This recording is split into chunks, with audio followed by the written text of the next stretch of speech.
سلامونه ستړي مشئ، وخت مو په خیر. تاسې ته له زیر نیوز څلېرویشت څخه د نن ورځې د مهمو خبرونو ټولګې ته ښه راغلاست وایو.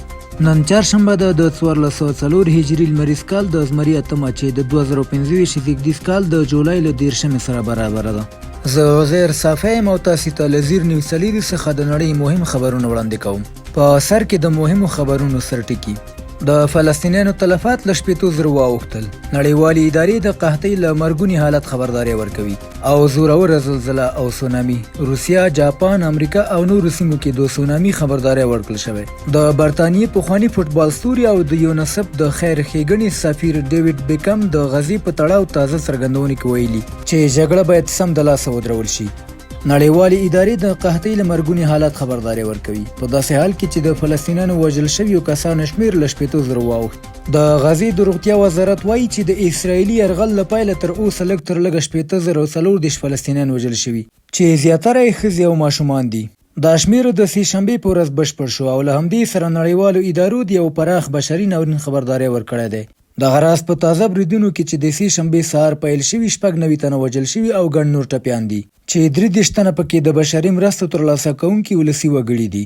راپورونه وایي اسرائیلي پوځ له ټانکونو، ډرونونو او مین لګونکو روباټونو کار اخلي چې د غزې مرکزي ښار دیر البلا اوسیدونکو تېره شپه تر ټولو خونړۍ بللې ده. زوروره زلزله او سونامي. روسیې، جاپان، امریکا او نورو سیمو ته خبرداری ورکړل شوی.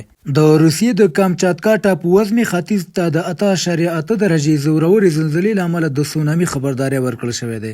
د امریکا د جیولوجیکي سروې ادارې وایي دا زلزله د پیټرو پاولوسک کامچاتسکي ښار ختیځ ته 114 کیلومتره لرې رامنځته شوې ده. دغه راز د جاپان د هوا پیژندنې ادارې د خپل هیواد د ختیځو سواحلو لپاره د سونامي سلاح خپره کړې او خبرداری ورکړی چې څپې یې تر 3 مترو یعنې شاوخوا 10 فوټه لوړې کیدی شي.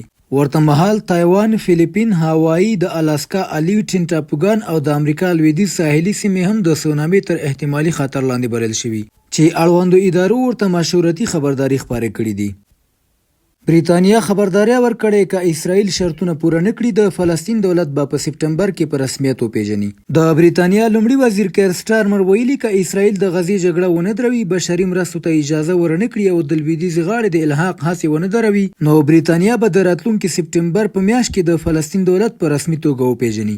سټارمر دا پریکړه د ملګرو ملتونو د عمومي اسامبلې له ناستې مخکې اعلان کړي او وايي دا به د دوه دولتي حل د پیاوړتیا او تلپاتې سولې لپاره یوه مهمه هڅه وي چې بریتانیا 3 اساسي شرطونه ایښي: په غزه کې د اوربند عملي کول، د بشري مرستو ته بشپړ لاسرسی او د لویدیځ بانک د الحاق د هڅو درول دي. دغه راز بریتانیا له فلسطیني ډلې حماس هم غوښتي چې وسله پر ځمکه کیږدي، بندیان خوشي کړي او د راتلونکي فلسطیني حکومت برخه بانه ګرځي. اسرائیل د سټارمر پر خبرو توند غبرګون ښودلی او دا یې حماس ته د سیاسي انعام ورکولو هڅه بللې چې د اوربند د خبرو بهیر ته زیان رسوي. له بل لوري د فلسطین ملاتړ کوونکو هیوادونو او د بریتانیایي پارلمان له 200 زیات غړي د فلسطین د بېقید او شرطه رسمیت پیژندنې ملاتړ کړی دی، خو د اکشن ایډ یو کې په ګډون ځینو سازمانونو دا پریکړه مشروطه بللې او نیوکه یې کړې چې فلسطینیان باید د سیاسي معاملو پر ځای د نړیوالو قوانینو له مخې په رسمیت وپیژندل شي. دا پریکړه داسې مهال مطرح شوې چې له وړاندې فرانسې، آیرلینډ، ناروې، اسپانیا، سویډن او یو شمېر نورو اروپایي هیوادونو د فلسطین په رسمیت پیژندلو پریکړه کړې او تمه ده چې د بریتانیا اعلان به د نورو لویدیځو هیوادونو پر دریځ هم اغیز وکړي. او د پای خبر هم دا چې د بریتانیې پخواني فوټبال ستوري او د یونیسف د خیر ښېګڼې سفیر ډیوډ بیکم د غزې په تړاو تازه څرګندونې کې ویلي چې جګړه باید سم د لاسه ودرول شي. نوموړي ټینګار کړی چې ماشومان باید نور ونه وژل شي، وږي، ویرېدلي او بې کوره پاتې نه شي.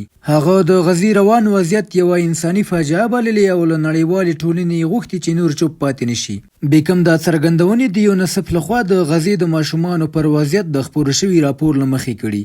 راپور وایي له مارچ میاشت را په دې خوا د اوربند تر ړنګېدو وروسته ماشومان د ویرې، لوږې، تندې او بېکوري په یو وحشتناک حالت کې راګرځي.